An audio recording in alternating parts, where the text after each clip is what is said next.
The second law of thermodynamics basically states that whenever you do work, you create more disorder.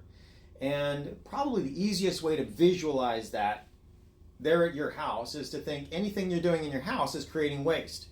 You got waste paper baskets, kitchen garbage, all of this trash around the house. It's rather innocuous, but obviously it has to go somewhere. And it would be unreasonable to think that we could do any kind of controlling of nature without creating waste. And when we create that waste, we don't want it to accumulate in our house. But just because we don't want it in our house doesn't mean that it's bad or evil. It does mean that it needs to be removed from our house and ideally put in a sanitary landfill so that it's not dangerous.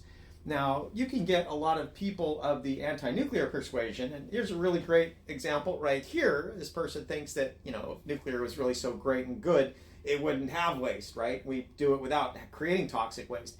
But the fact of the matter is, the cell phone you're looking at this right now on, or whatever you're looking at this on, that created an enormous amount of waste to create that technology. And any kind of technology is going to create waste, particularly if it requires metals, right? The process from mining and refining and manufacturing, that creates a lot of waste, and a lot of it's toxic. The amount of acid that's required to extract that metal from basic dirt is clearly quite toxic.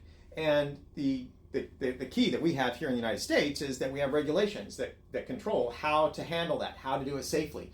And that applies in nuclear energy in spades. And what's even more impressive is that in the nuclear industry, the waste is already paid for. Unlike any other industry, the users are taxed to pay for that waste instead of just leaving it to the industry to figure out what they want to do with it and how they're going to comply after the fact. In nuclear, it has to all be dealt with up front. We're just right now stymied politically in terms of going forward with a geological repository.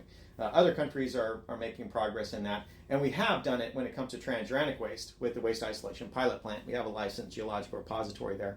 I've got some nice little salt samples back here from that. I used to work there, so I've did some videos in the past, but I'm droning on. Thanks for watching, and thanks for that comment. Have a good day. Bye.